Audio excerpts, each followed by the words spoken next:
According to YouTube analytics, 98% of viewers are not subscribed. That's a huge number.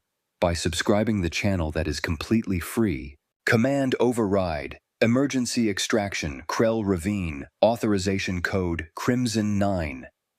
Instructor Zilax's primary heart stopped. Crimson 9, the code reserved for imminent cadet death. Clarify position, she demanded, her claws already pulling up the tactical display. It's the humans, sir. The observation post operator's voice cracked with panic. Cadet Johnson, she's in the breeding ground. 3 Ravagers converging. Mating season protocols are active. They'll tear her apart in seconds. The command center fell silent. Every senior cadet froze. Zilax's screen showed the impossible. A single blue locator beacon, pulsing steadily in the heart of Krell Ravine. The zone marked in crimson on every map, the place where even battle-hardened soldiers refuse to enter. How long ago did she enter? Zilax's voice came out flat, professional, hiding the ice flooding her veins. 47 seconds, sir. 47 seconds, in Krell Ravine, during mating season. Zilax had seen Ravagers reduce armored combat mechs to scrap in less time. The human female had no armor, no heavy weapons, standard survival pack only. She was already dead. Get me her vitals. Zilax pulled up the extraction protocols, already knowing they were useless. 8 minutes minimum response time. Emma Johnson had maybe 90 seconds before the Ravagers reached her position. The biometric display flickered to life, and Zilax's training, 15 years of combat experience across 8 war zones, completely failed her. Heart rate, 78 beats per minute. Decreasing. Respiration. Steady. Stress hormones, minimal elevation. That can't be right, Vexia whispered from her station. The tactical specialist's chromatophores had flushed white with shock. Check the sensors. Her readings are, she's calmer than she was during morning formation. Sensors confirmed accurate, sir, the operator reported. But there's more. She's transmitting. Zilax opened the comm channel, expecting screams, prayers, the sounds of panic. Instead, Emma Johnson's voice filled the command center, annoyed, conversational, utterly casual. Okay, seriously, which idiot designed this course? The human's accent, Australian, Zilax recalled from her file, carried pure exasperation, because the map you gave me shows this ravine as the safe extraction point, but I'm pretty sure I'm looking at predator scat that's fresher than my morning coffee. Kael'thas made a strangled sound. The squad leader's scales had gone gray. What? Zilax rounded on him. What did you do? We told her... Kael'thas couldn't finish the sentence. They altered her map, Vexia said quietly, her voice heavy with dawning horror. As a joke, we marked the danger zones as safe zones. We thought she'd complain about the course being too easy, and we'd all laugh when she realized. You sent her into Krell Ravine deliberately? Zilax's voice could have cut hull plating. The tactical display updated. 3 red signatures, massive and fast, converging on the blue beacon from different angles. Ravagers. 2-ton apex predators with crystalline hide that could deflect plasma fire, claws that carved through reinforced doors. During mating season, their aggression increased tenfold. They attacked anything that moved, anything that threatened their breeding territory. Extraction team, scramble now, Zilax barked into the command channel. I don't care about the protocols. I don't care about the danger. Get a team to Krell Ravine in the next... Sir. The observation operator's voice had gone strange. Sir, the first Ravager just reached her position. The command center held its collective breath. On screen, Emma Johnson's vital signs remained impossibly steady. The audio feed crackled with movement. Something large displacing air, the scrape of claws on stone, a deep, rumbling growl that vibrated through the speakers. Then Emma's voice, dry as desert sand. Oh, you mean the big lizard things? Yeah, one just showed up. She's in visual contact with a Ravager, someone whispered. She's talking about it like it's a minor inconvenience, Vexia finished, her chromatophores cycling through colors that indicated total system shock. Zelax pulled up Emma Johnson's file with shaking claws. Human, female, 22 standard years. Background, Botanical Survey Specialist, Australian continent, Earth. Enlisted for xenobotany research position, military training required for deep space assignments. No combat experience. No survival training beyond standard planetary certification. From Earth. The word suddenly carried weight Zelax hadn't considered. Earth, the Class 12 Deathworld. Where everything, even the plants, evolved to kill, where humans somehow claimed the top of the food chain despite being individually weaker than dozens of other species on their own planet. Extraction team ETA 7 minutes, someone reported. 7 minutes. Emma Johnson would be dead in less than 2. The audio feed transmitted another sound, closer now, heavier. A second Ravager's territorial roar echoed through the ravine. On the thermal overlay, the second red signature was closing fast. Cadet Johnson, Zelax forced her voice steady. Listen carefully. Do not move. Do not make eye contact. Ravagers hunt by, yeah, movement and challenge displays, I got it. Emma's voice carried the tone of someone deeply unimpressed. Question though, did anyone actually check if this course was, survivable? Because I'm starting to think you all have a very different definition of training exercise than we do back home. A third roar, the third Ravager, approaching from Emma's blind side. She's surrounded, Kael'thas breathed. 3 Ravagers. She's surrounded. Zelax watched the tactical display, watched 3 apex predators, creatures that had killed experienced soldiers, that had devastated colonial settlements, close in on a single human female who seemed more annoyed than afraid. Emma Johnson's heart rate ticked down another point, 74 beats per minute. Okay, Emma's voice came through again, and now there was an edge to it. Not fear, but something else, something that made Zelax's instincts scream warnings.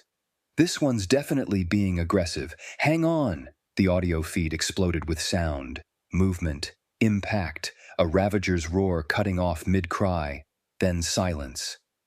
What? Zelax started. Visual feed, Vexia demanded. Get me visual now!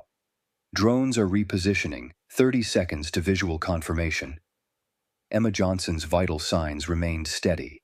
Her locator beacon hadn't moved, but on the thermal display, one of the red signatures was retreating. That's not possible, the observation operator said flatly. Ravagers don't retreat. They don't have a retreat instinct. They fight until they kill or die. That's documented across 200 years of... I don't care what's documented, Zelax snarled. Tell me what's happening to my cadet. The comm channel crackled. Emma Johnson's voice returned, slightly breathless, definitely angry. All right, I'm officially pissed off now. Visual feed online in 5, 4. Zelax gripped the edge of her console hard enough to dent the metal. Behind her, every cadet in the command center had gone silent. Even the automated systems seemed to hold their breath. 3, 2. The screen flickered to life. Emma Johnson stood in a clearing surrounded by twisted Krell trees, their bioluminescent bark casting eerie blue light across the scene. Her uniform was torn at the shoulder, dirt streaked across her face. In her right hand, she held a branch, thick as her forearm, still green enough to bend, and at her feet, unconscious, lay a fully grown Ravager. Status report, Zelax's voice came out as barely a whisper. I need a status report on that Ravager immediately. Scanning. Sir, it's alive. Breathing. No major trauma visible. It appears to be unconscious. There's impact damage to the neural ridge behind its primary sensory cluster. She knocked it out, Vexia said, her voice hollow. She knocked out a Ravager with a stick. That's not possible. Kael'thas had moved closer to the screen, his scaled hands trembling. Ravagers have crystalline hide. Plasma rifles barely scratch them. She couldn't have... The second Ravager prowled into frame, circling the clearing's perimeter. Its movements were different from standard hunting behavior. Cautious, almost wary. The creature that feared nothing on this planet was treating Emma Johnson like a threat. Emma rotated, keeping the branch between herself and the circling predator.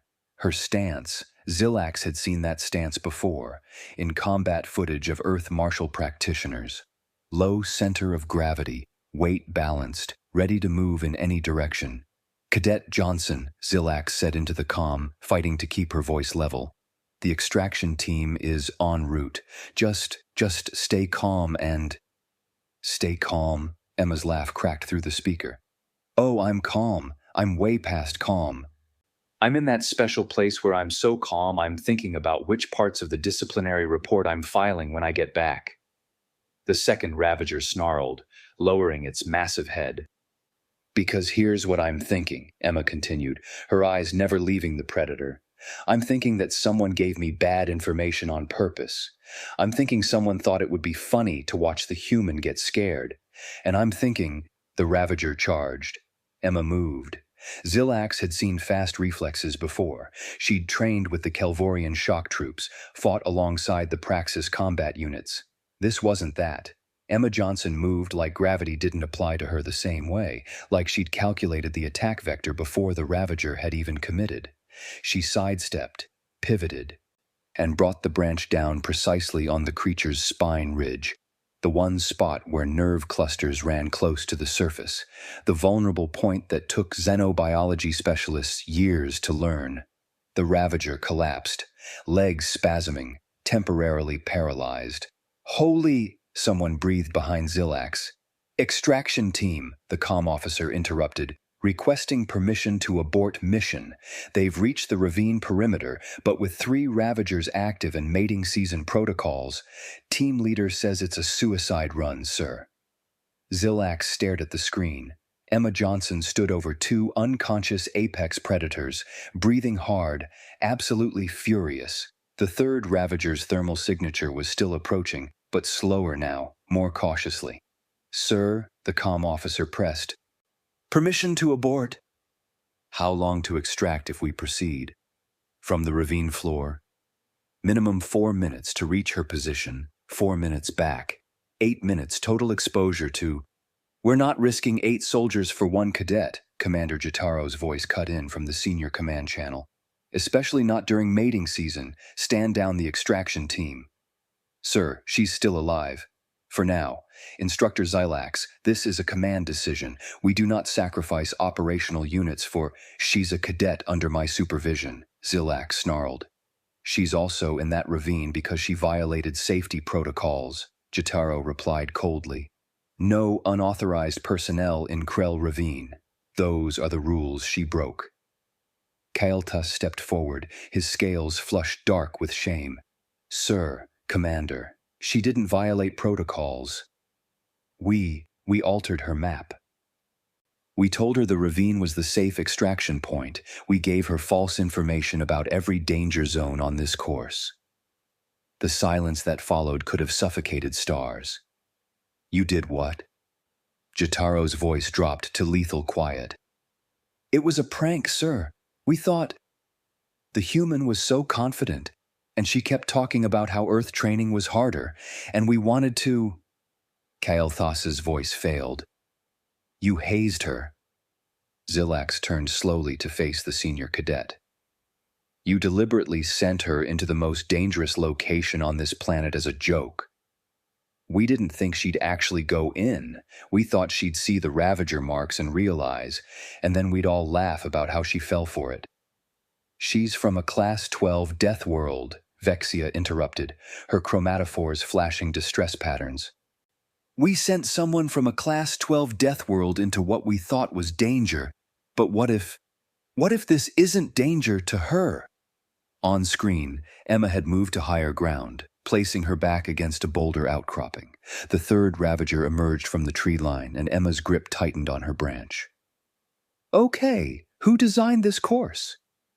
Emma's voice carried pure exasperation now, because back home we have this thing called risk assessment. We also have this other thing called not being complete wankers to the new person. You all might want to look into both. The third Ravager roared, a sound that typically sent colonists fleeing in terror. Emma Johnson roared back.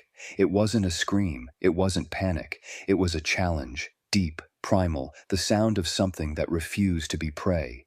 The Ravager hesitated. Did that Ravager just... The observation operator trailed off. It flinched, Zelax finished. A Ravager just flinched from a human voice. I volunteer to go in, Kael'thas said suddenly. Sir, this is my fault. Let me take the extraction team in. You'll do nothing, Zelax cut him off. You've done enough damage. If she dies, Cadet Kael'thas, her blood is on your claws. On screen, Emma and the third Ravager began to circle each other. Predator and... What? Prey? No, something else entirely. Emma Johnson's heart rate finally elevated, 90 beats per minute, the rate of someone preparing for exercise, not someone facing death. What is she? Someone whispered. Zelax pulled up Earth's planetary file, scanning past the basic statistics to the survival notes. Class 12 Deathworld, hostile megafauna, venomous invertebrates, toxic flora, extreme weather, and humans. Persistence hunters who evolved to outlast, outsmart, and outlive everything else on their nightmare planet. She's from Australia, Zelax said quietly. The worst continent on the worst planet. The third Ravager charged. The third Ravager's charge should have ended with Emma Johnson torn in half. 2 tons of crystalline armor and murderous intent, covering 15 meters in under 2 seconds, faster than most species could even register the movement. Emma moved faster. She didn't run. She shifted her weight, let the Ravager's momentum carry it past her position, and as that massive scaled head swept by, she struck. The branch came down like a surgical instrument, targeting the exact intersection of skull plates where the primary nerve cluster sat exposed. The Ravager's legs buckled mid-stride. It crashed into the ground, sliding 3 meters before coming to rest in a twitching heap. 3 Ravagers, 3 apex predators. All down. Get me Ginix, Zelax said, her voice steady despite the ice water flooding her veins. Get me the xenobiology specialist now. The command center had gone beyond silence into a state of collective shock. Cadets stared at the screens like they were watching physics itself break down. In the corner, Kael'thas had sunk into a chair, his scales completely gray. Ginix's face appeared on the secondary display, 4 eyes blinking in sequence, head frills flared in confusion. Instructor, I'm in the middle of... Krell Ravine, live feed. Explain what I'm seeing. Ginix's frills flattened as he processed the drone footage. His jaw went slack. No, that can't be accurate. Ravagers don't exhibit submission behaviors. They don't retreat. They don't show fear responses. They certainly don't lose consciousness from blunt force trauma to... He stopped, multiple eyes focusing on different parts of the screen. Where did she learn the nerve cluster locations? She's from Earth, Zelax said. That doesn't... Ginix paused. Australia? Yes. All 4 of Ginix's eyes swiveled to look directly at Zelax. Pull her out. Pull her out right now. On screen, Emma had dropped the branch and was checking each Ravager methodically, keeping her distance, watching for signs of recovery. Her movements were practiced, efficient. She'd done this before, Zelax realized with growing horror. Maybe not with Ravagers specifically, but with something similar enough. She's treating them like... Ginix trailed off, his chromatophores cycling through colors that indicated total system failure. She's treating them like nuisance animals, like pests. What's smaller than a Ravager on her world? Vexia asked quietly. No one wanted to answer that question. Emma's voice cut through the comm channel, and the friendly exasperation was gone, replaced by cold fury. Okay, who wants to explain why you sent me into a nest? Zelax's blood crystallized. She knows? Of course I know. Emma gestured at the clearing around her, at the disturbed earth and the territorial markings that were obvious once someone pointed them out. The scat patterns, the claw marks at breeding height, the cleared undergrowth. This is textbook nesting behavior. And you lot sent me here with bad intel during what I'm guessing is their breeding season based on the aggressive posturing. She turned to face where she must have known the observation drone was positioned, and her expression made several cadets step back from the screens. You didn't just give me a bad map, you specifically directed me to the most dangerous location on this course. So here's my question, was this incompetence or was this deliberate? The command center held its collective breath. Kael'thas stood slowly. It was deliberate. We altered your map as a prank. We wanted to... His voice cracked. We're sorry. You're sorry. Emma's voice could have etched glass. You hazed the new cadet by sending her into a breeding ground for apex predators, and you're sorry? We didn't think you'd actually go in, Kael'thas protested. We thought you'd see the danger and... And what? Come running back scared so you could all have a laugh? Emma barked out a sound that might have been laughter but carried no humor. Did it occur to any of you genius-level strategists that I'm from a Class 12 Deathworld? That maybe, just maybe, my threat assessment works differently than yours? Ginix was pulling up files on his display, scrolling through Earth's fauna database. Instructor, according to this, Australia has multiple predator species that exceed Ravager threat levels. Saltwater crocodiles, ambush predators, 5,000 psi bite force, armored hide. Cassowaries, disemboweling claws, territorial behavior, documented human fatalities, box jellyfish. He stopped. Their box jellyfish have enough venom to kill 60 adult humans in 4 minutes. And they swim in these? They swim in the ocean. Voluntarily, for recreation, Vexia said, reading from her own terminal. Her chromatophores had locked into a solid white of pure shock. Oh, that's not even the scary part, Emma called out, somehow hearing their conversation through the comm. The ocean's where we keep the really dangerous stuff. Inland is mostly just snakes, spiders, crocodiles, drop bears, magpies during swooping season. Drop bears? Someone asked. What's a magpie? Another cadet whispered. Emma had started walking, leaving the 3 unconscious Ravagers behind. I'm coming back to base now, and when I get there, we're going to have a conversation about training protocols, hazing policies, and why sending false information in a survival situation is criminally negligent at best. Cadet Johnson, Commander Jataro's voice cut in, authoritative and cold. You are to remain at your position until extraction. With all due respect, sir, I've been extracted from worse than this since I was 12. Emma's tone suggested she had zero respect to give.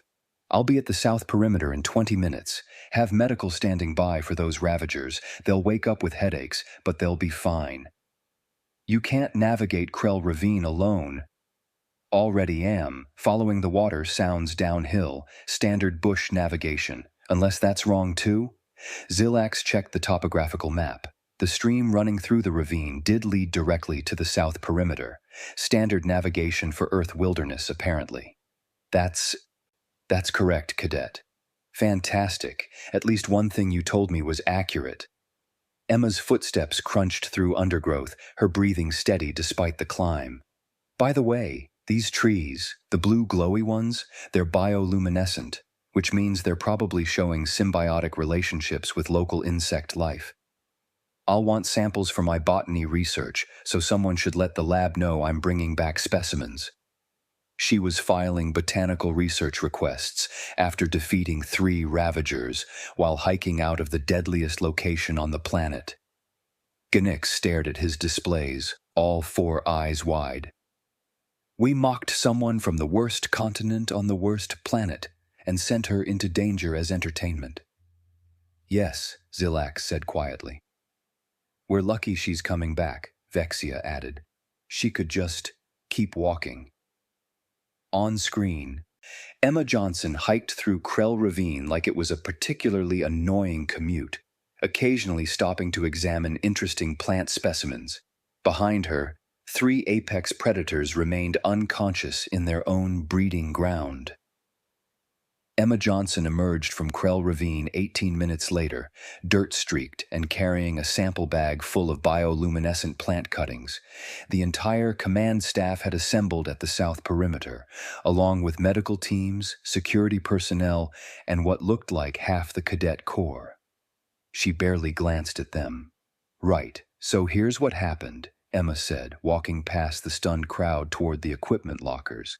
"Ravagers are ambush predators with territorial behaviors, yeah? Standard response protocol: don't run, because that triggers chase instinct.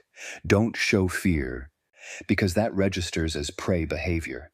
Make yourself the worse option, harder to kill than you're worth." She dumped her pack on a bench and started cataloging her plant samples with the focus of someone completing a mildly tedious chore. The nerve clusters are obvious once you know what to look for. Same placement as most vertebrate analogs, right behind the sensory organs where the skull plates meet. Hit them there. You get temporary paralysis without permanent damage. We had worse in my backyard growing up. Worse? Ginix had followed her to the equipment area, all four eyes fixed on her with disturbing intensity. What's worse than a Ravager? Saltwater crocodiles, for starters.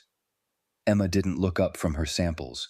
5-meter ambush predators, armored hide, bite force that'll snap you in half. They hang out in the water, but they can chase you on land too.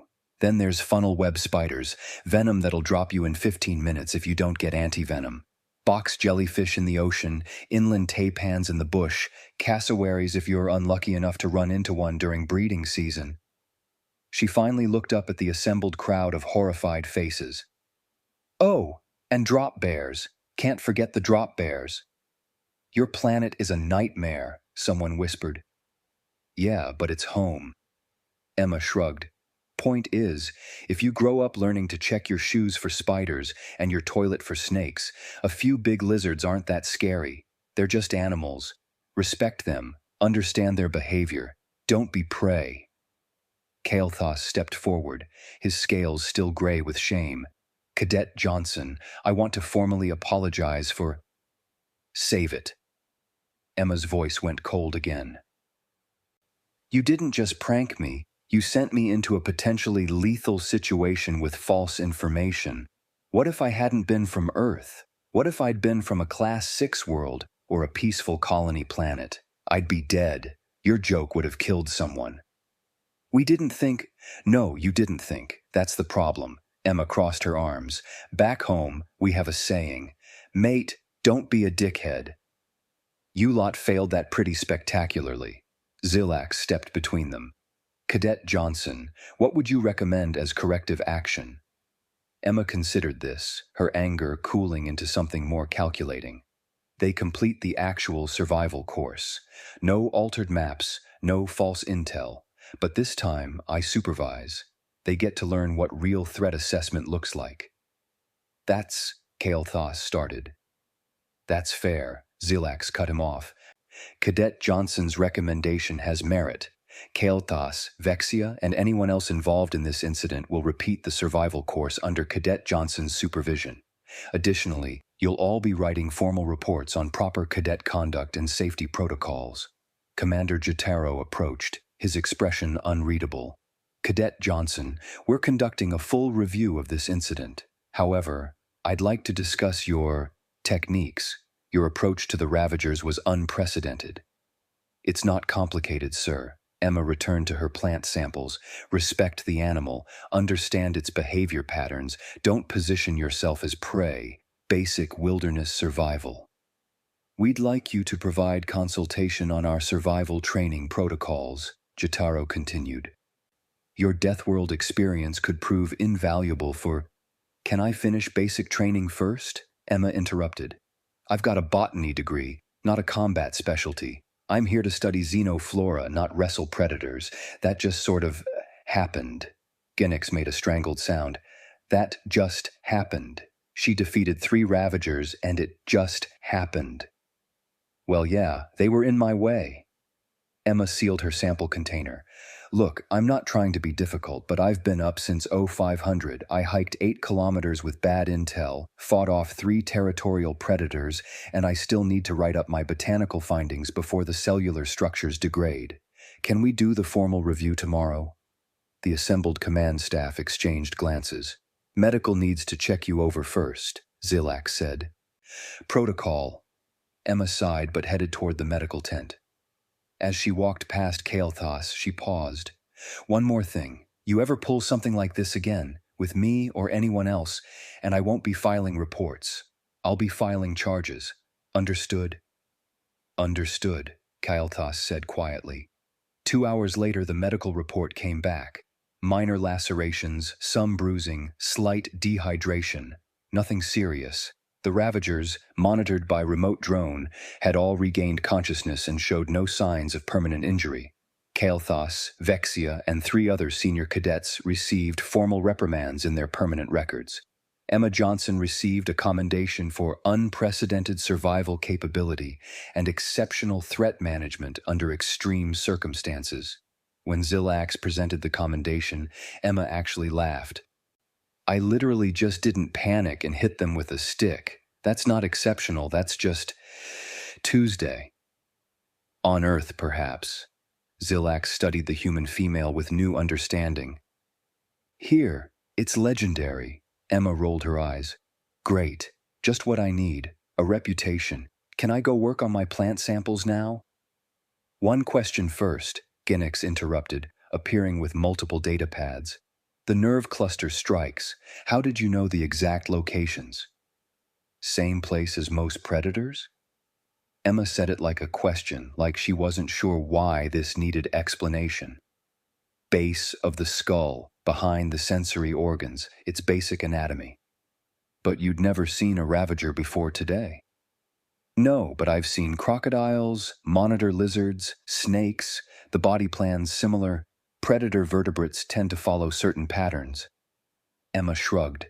Plus, I was aiming for make it stop, not make it pretty, so precision wasn't really the goal. Ginix's chromatophores cycled through 17 different colors. Right, well, I've got work to do. Emma collected her samples and headed toward the research facilities. Try not to send anyone else into breeding grounds as a joke. It's bad for morale. She disappeared into the lab, leaving behind a command staff that would spend the next several hours rewriting Earth's threat classification. Australia's rating alone went up 3 levels.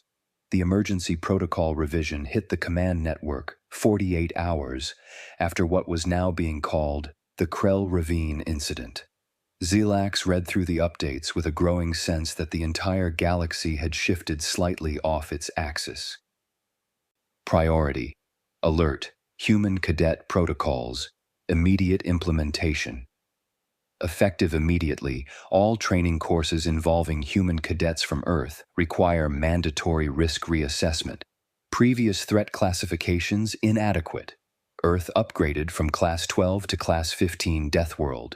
New highest tier classification.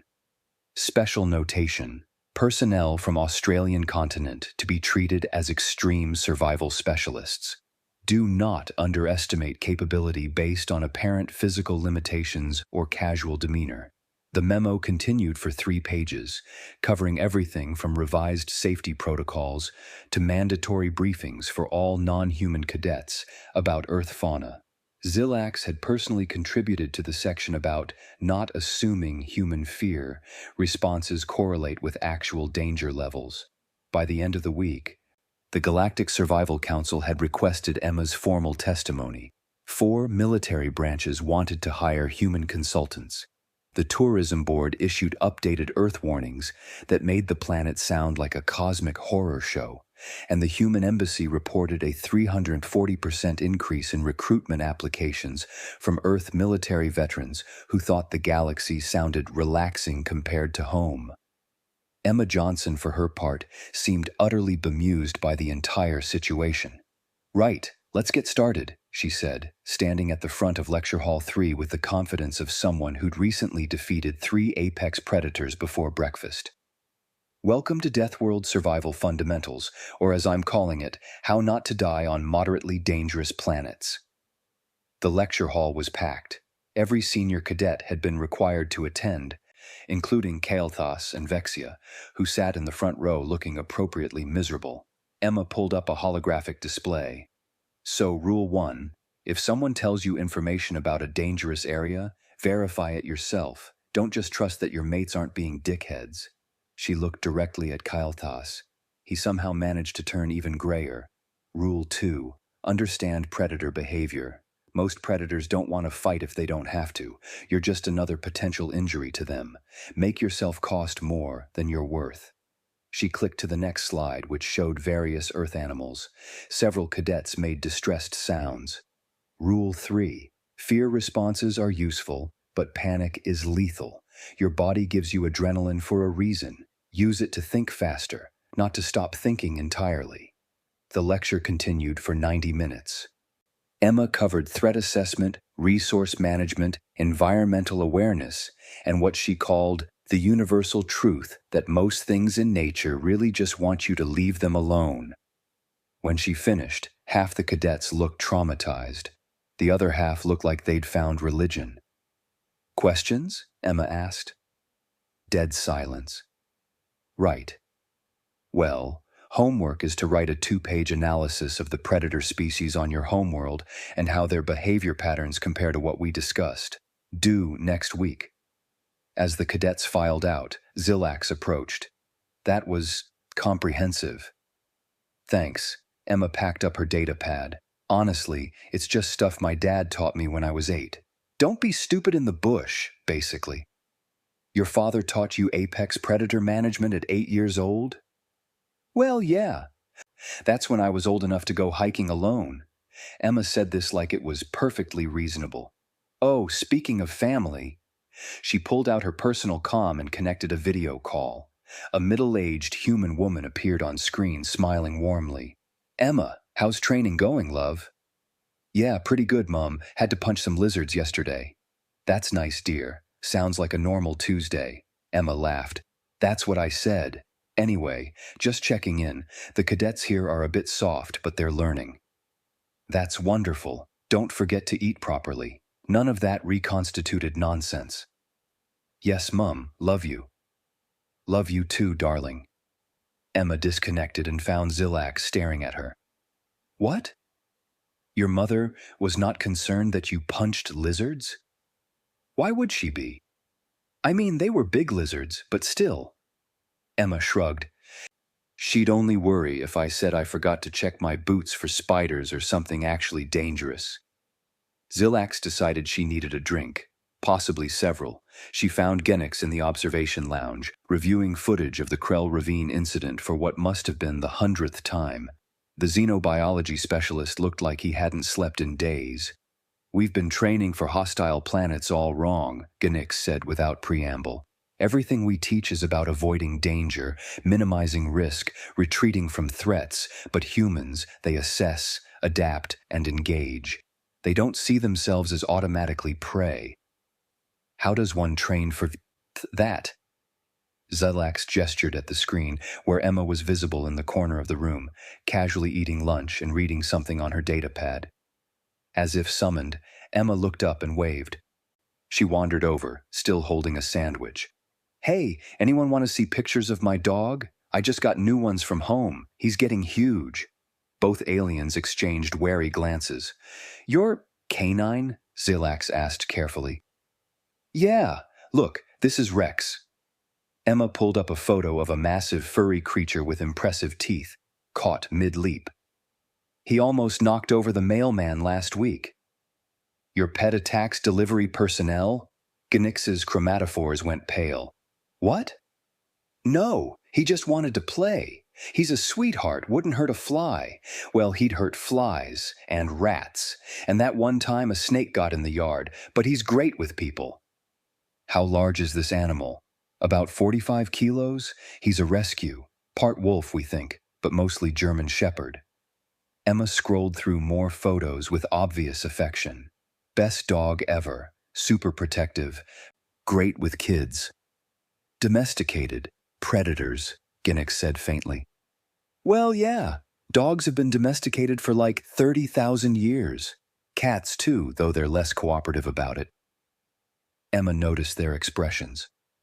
Wait, you don't have companion animals? We have small, herbivorous creatures bred for aesthetic appeal, Zilax managed. Huh, weird. Emma shrugged. Anyway, I've got to get to the botanical lab. Those samples won't analyze themselves. See you later. She walked off humming something cheerful, completely unaware of the existential crisis she'd left in her wake. Domesticated predators, Ginix repeated. They live with domesticated predators, in their homes, where their offspring sleep. I need to update my insurance policy, Zilax said quietly. Emma's path to the botanical lab took her through the training yard, where new cadets were running basic obstacle courses. She paused, watching one struggling alien cadet attempting to scale a climbing wall. Hey, Emma called out, you've got this. It's easier than it looks. Just find your rhythm. The cadet looked up, recognized the legendary Ravager crusher, and suddenly found motivation they didn't know they had. They scrambled up the wall with renewed determination. Emma continued on her way, completely oblivious to the way other cadets now stopped to watch her pass, or how her name was being mentioned in the same breath as legendary soldiers and survival experts. To her, it was just another day. She had plant samples to analyze, a research paper to write, and maybe she'd call home again later to tell her dad about the interesting crystalline bone structure in the local predators. Back on Earth, in a small house in Queensland, Emma's mother finished her tea and mentioned to her husband that their daughter seemed to be settling in well at the academy. Punched some lizards, she said, her mother reported. Good for her, her father replied, not looking up from his newspaper. Did she remember to check for nesting behavior first? I'm sure she did. We raised her right. They went about their evening, completely unconcerned, while halfway across the galaxy, military command rewrote 200 years of survival doctrine because their daughter had treated apex predators like nuisance animals. Just another Tuesday in the Johnson household. Just another Tuesday indeed.